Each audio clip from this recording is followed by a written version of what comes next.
বাবা দেখলেন, দাদু যে নাকি ঘর থেকে বেরোয় না তাকেও সুধা দেখে আমার হাত করে নিয়েছে।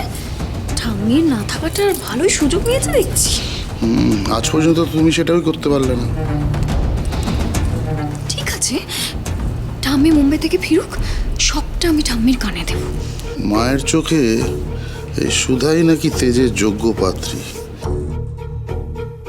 এই মেয়েই তেজের শেষ ডেকে আনবে বলে রাখলাম।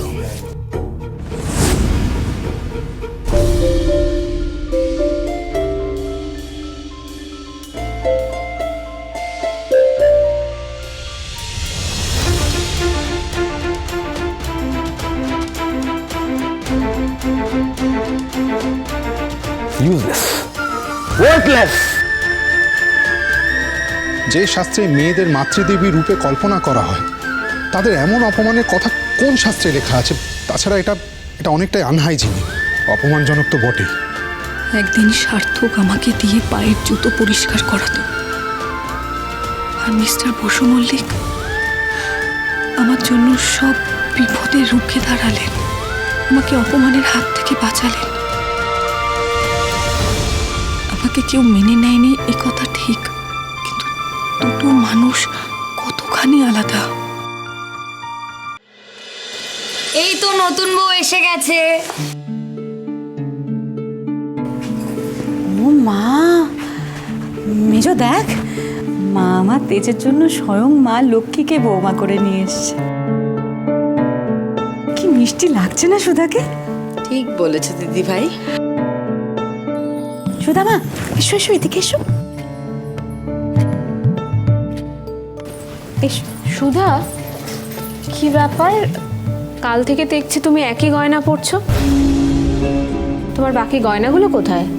দিদি, ওগুলো তো ওই বাড়ির থেকে আনা হয়নি।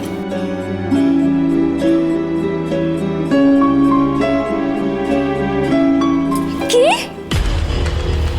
মানে গয়নাগুলো তুমি ওই বাড়িতে রেখে এসেছো? না মানে গয়নাগুলো তো এই বাড়ি থেকে তোমাকে উপহার স্বরূপ দেওয়া হয়েছিল সুধাদি। তা তুমি কি ভেবে ওই বাড়িতে রেখে এলে গো? আরে বাবা, ঠিকই তো করেছে। পথে ঘাটে ওরকম ভাবে গয়নাঘাটে নিয়ে আসার দরকার কি? পরে সময় সুযোগ করে নিয়ে আসবে। পরে মানে?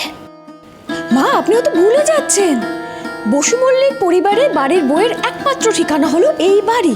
তার স্থাবর অস্থাবর সবকিছু এই ছাদের তলাতেই তো থাকে।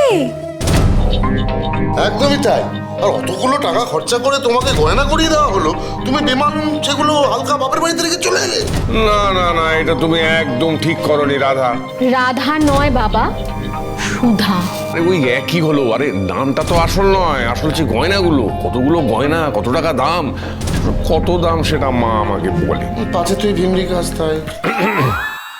তা সুধাদি, তোমার তো বোঝা উচিত ছিল, ওই গয়নাগুলো তো তোমার বাপের বাড়িতে গচ্ছিত রাখার জন্য দেওয়া হয়নি না। কি জানি বাবা, আদৌ সব গয়নাগুলোর আছে নাকি? সে কি গয়না নেই? আমরা আপনাদের মতো বড়লোক না হতে পারি, তা বলে অন্য জিনিস নিয়ে নেবো এমনটাও না।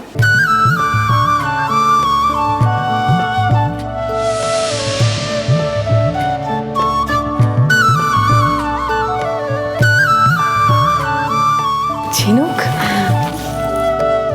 ঝিনুক, তুই ভালো আছিস তো দিদি? তোরা এখানে? মা আমাদের পাঠিয়েছে রে। দিদির শাড়ি গয়না এসব নিয়ে এসেছি আমরা। কাল তাড়াহুড়োর মাঝে সব কিছু গুছিয়ে তোর সঙ্গে পাঠানো সম্ভব হয়নি, তাই আজ সব কিছু নিয়ে হাজির হয়েছি।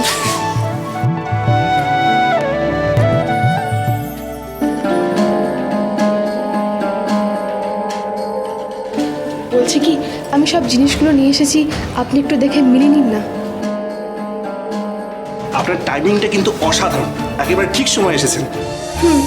আমার ঠিক সময়ে ঠিক জায়গায় পৌঁছানোর একটা বদ অভ্যেস আছে। সে আমার থেকে ভালো আর কে জানে।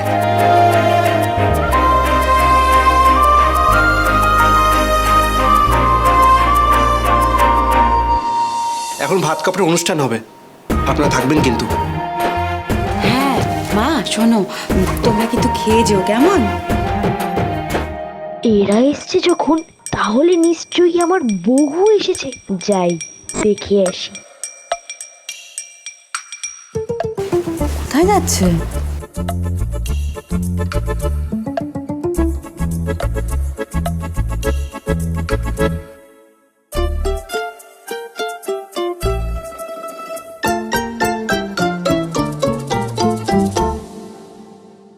হলো চিরকুট, কি খুঁজছো?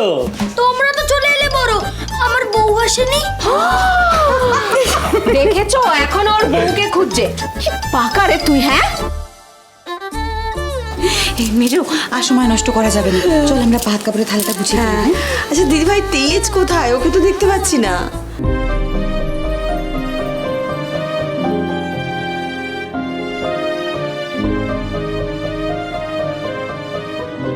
দাদা ভাই মনে হয় ঘরে আছে। হ্যাঁ রে ঝিনুক, বাড়ির সবাই কেমন আছে? মা, জেঠি, ঠাম্মি ভালো আছে? একদম ফার্স্ট ক্লাস আছে, তুই কোনো চিন্তা করিস না দিদি। এসে গেছে, এসে গেছে, নতুন বর হাজির হয়ে গেছে।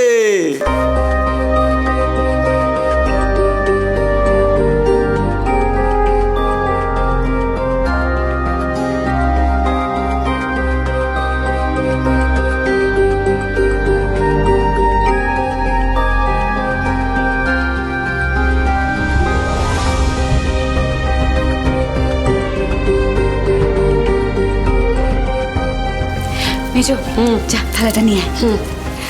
বৌমা এসো, মা এদিকে এসো। তেজ আয় বাবা, আয় দাঁড়া খা। নিয়ে আয় রে।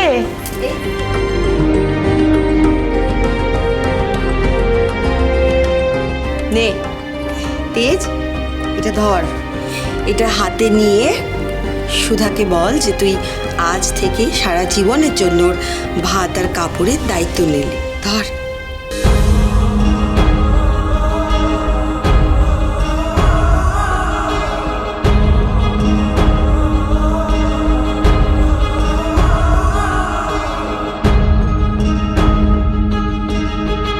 কি হলো ভাই, এভাবে দাঁড়িয়ে রইলি কেন? একটু আগে তো বউয়েরও এত কথা বলছিলিস, এখন ভাত কাপড়ের দায়িত্বটা নে।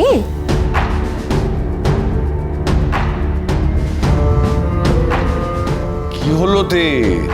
দে। আমি যা করেছি মনুষ্যত্বের খাতির করেছি, কিন্তু যে আমাকে এত বড় মিথ্যে বলেছে তার দায়িত্ব নিয়ে তার সঙ্গে সারাটা জীবন কাটানো অসম্ভব। তেজ বাবা, কিরে কি হলো? বৌমা দাঁড়িয়ে আছে তো, তুই তুই কি ভাবছিস বলতো? দে থালাটা হাতে দে। আজ থেকে আপনার ভাত কাপড়ের দায়িত্ব আমি নিই। তবে বড়লোক বাড়ির বউ হয়েছেন, এখানে ভালো মন্দ খাওয়া, দামি দামি শাড়ি, গয়না, এসবের কোনোদিনও আপনার অভাব হবে না।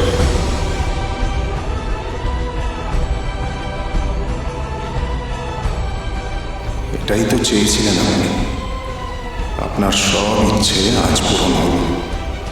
এই দায়িত্ব যে আপনি মন থেকে নিচ্ছেন না তা আমি খুব ভালো করে জানি মিস্টার বসু মল্লিক। তাই সারা জীবন এই দায়িত্বের শিকলে আমি আপনাকে বাঁধব না। একজন মেয়ের এই ভাত কাপড়ের থেকেও আরও বড় কিছু চাওয়ার থাকে মিস্টার বসু মল্লিক। সম্মান, বিশ্বাস, ভরসা, ভালোবাসা। যার জীবনে এগুলো থাকে সে দুটো কাপড় আর দুমুঠো ভাতেও খুশি হয়। এবার আপনি ভেবে বলুন মিস্টার বসু মল্লিক, আপনি কি এগুলোর দায়িত্ব নিতে রাজি আছেন?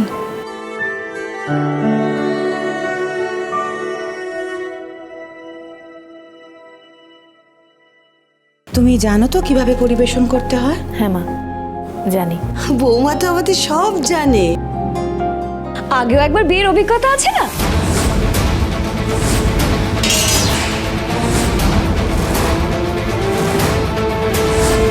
সুধার আগের বিয়ের অভিজ্ঞতা মানে? তরিতা একদম ঠিক বলছে, সুধার এর আগেও বিয়ের অভিজ্ঞতা আছে, আর সেটার প্রমাণও আছে আমার কাছে।